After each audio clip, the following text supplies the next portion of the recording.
President Trump yesterday tweeted about Secretary of State Mike Pompeo. Quote, "That's why Mike was #1 in his class at West Point." Here's what Trump was reacting to.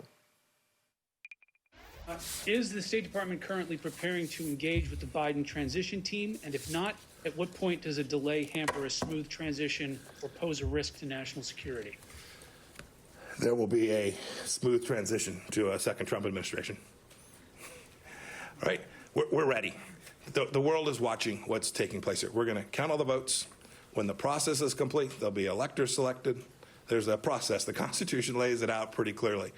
The world should have every confidence that the transition necessary to make sure that the State Department is functional today, successful today, and successful with the president who's in office on January 20th, a minute afternoon, will also be successful. I went through a transition on the front, and I've been on the other side of this. I'm very confident that we will do all the things that are necessary to make sure that the government, the United States government, will continue to perform its national security function as we go forward. So you believe there's widespread voter fraud, that the reports that we're getting from Pennsylvania, from Michigan, showing vote totals in massive leads or significant leads with 99% reporting are going to be overturned, and that the United States failed to conduct a fraudulent free election? Rich, I'm the Secretary of State. I'm getting calls from all across the world. These people are watching our election. They understand that we have a legal process. They understand that this takes time. Right? It took us 37 plus days in an election back in 2000. We conducted a successful transition then. I'm very confident that we will count, and we must count every legal vote. We must make sure that any vote that wasn't lawful ought not be counted. That dilutes your vote if it's done improperly. We've got to get that right. When we get it right, we'll get it right. We're in good shape. Joining us now, senior writer at Politico and co-author of The Playbook, Jake Sherman. He's an MSNBC political contributor. And Axios political reporter and an MSNBC contributor, Alexei McCammon, joins us. So, Jake, if you take out the joke he made at the top, I guess one couldn't have too much of an issue with what the Secretary of State said. Your thoughts? Yeah, I don't know if it was a joke or not. Here's what I would say, Mika, and we wrote this in Playbook this morning. There is nobody in Washington, no Republican that I have found who actually believes Donald Trump won this election. Nobody believes that tens of thousands of votes in multiple states are going to be overturned. This is all performance art, and it's dangerous performance art at that. I mean, take the Secretary of State, for example. I mean, there are Foreign Service officers across the world who are in dangerous places right now who have to answer for this kind of stuff. And I just wonder what they are thinking. He would have a better pulse on that than I would. But this is all from the Senate to the House to the administration. Nobody believes Donald Trump won this election. And you guys were talking about looking for jobs on the front end. Joe is right. The entire administration, Alexei knows this well. Everybody's looking for a job. They all know they're out of a job in a couple weeks. So we're watching a movie that is being constructed, that is being that is unfolding because people want to make Donald Trump happy. That's what this is. And when will it end? I don't know. I don't understand the strategery, so to speak, here, right? He's going to lose most every challenge. So when that happens, is the theory going to be that the entire country, every state government and every state court is colluding against him? I mean, I don't think there is a strategy, and I think it's all kind of goofy. Hey, Jake, Chris Coons, senator, Democratic senator of Delaware, said yesterday in an interview that Republicans are saying to him, because he knows that they know he's close with Joe Biden, Republican senators are saying to him, tell Joe Biden congratulations, I'm not allowed to say it. Does that ring true to you? Totally, 1,000%. A lot of these people know Joe Biden, not as many as Joe Biden would like you to think because he's been out of the Senate for 12 years.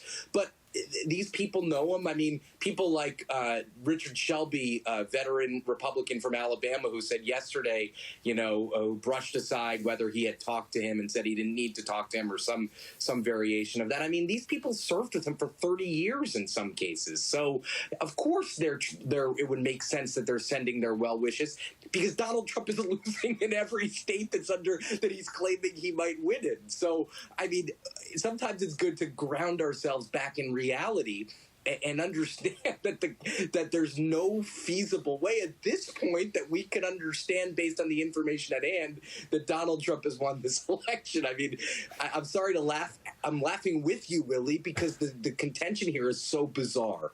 And we walked through a few minutes ago the vote spreads in those states that they're contending. As you point out, it's just not close in most of them.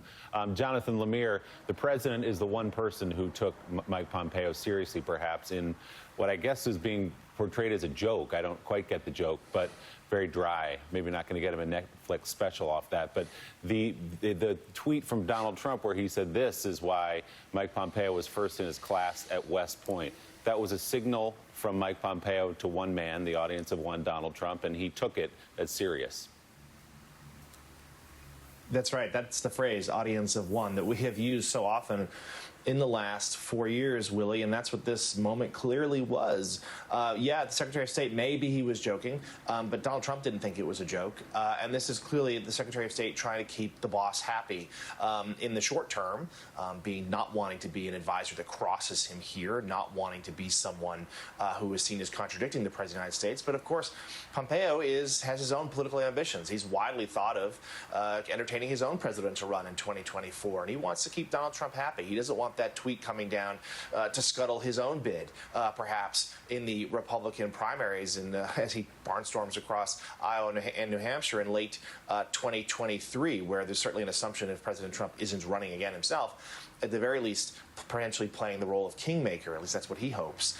But yeah, I think that though we should take a half step back and just note, what sort of signal is this sending to the rest of the world? Let's take a thought of what would we think if this was happening in a different nation, if this was a foreign minister of a different state making a similar joke about a leader trying to hold on to power after he had been defeated in a fair and free election.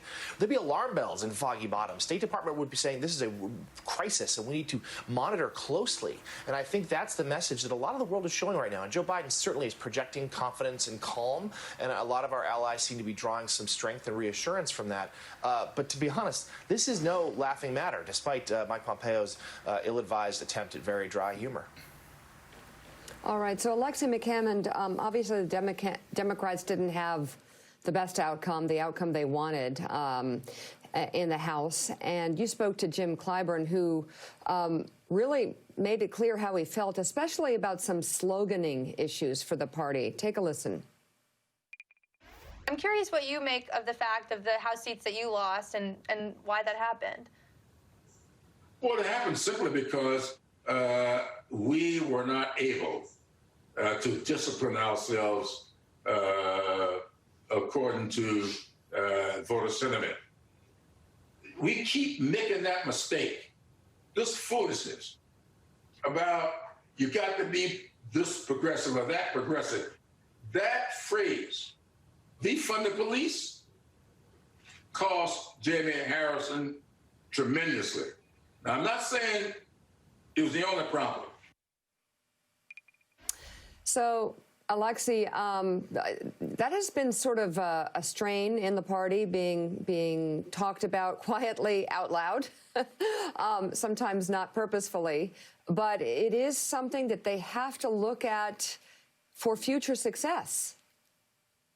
Yeah, I was talking to a couple of more moderate Democrats yesterday who were saying this idea that, you need two wings in order to fly a plane. And at least we still feel that way about our party, but we don't think the more progressive members feel that way about our party.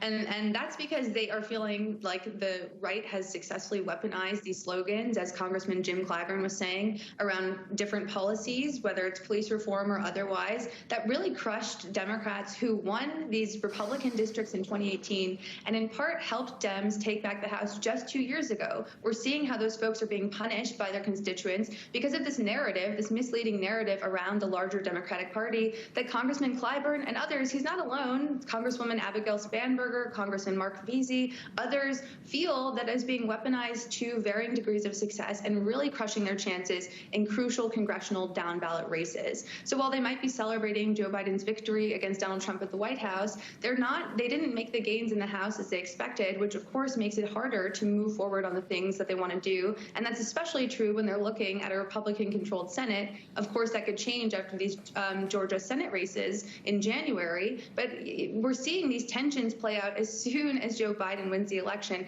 And that's going to make his job a little bit more difficult because he's going to have to keep all factions of the party in line and happy and working together in a way that they're kind of signaling they're not doing right now. Casey Hunt, jump in. Yeah, so the one thing I've been thinking about here, and Jason Johnson, I'd like to get you to weigh in on this, because Alexandria Ocasio-Cortez has been out on Twitter talking about how she offered to work with Democrats on not necessarily the messaging, but the campaign apparatus, the mechanics of how to win.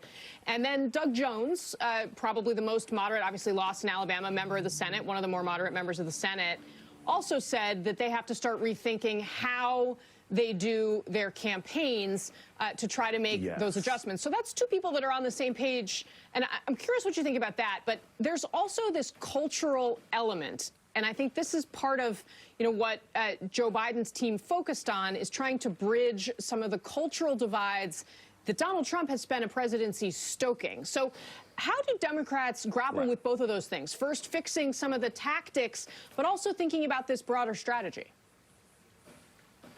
So AOC and Doug Jones are completely correct, and I completely push back on everything that Congressman Kleinberg said. He's a great guy, he's a kingmaker, but he is completely wrong.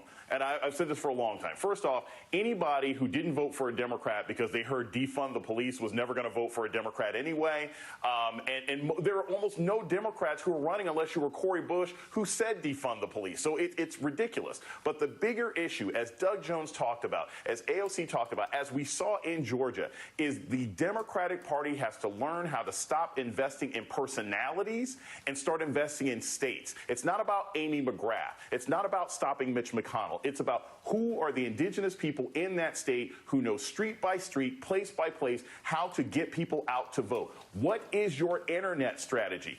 Spanberger was being hurt in large part because they were flooding ads on YouTube in her district, and she didn't have a counter. The Democratic Party has to jump into not the 2000s. They got to jump into 2024 because the disinformation campaign by the Republican Party is constant, whether they're campaigning or not, and Democrats are way behind. And I'll also say this, when you just talk about sort of the cultural thing, you don't want to attack the people who brought you victory.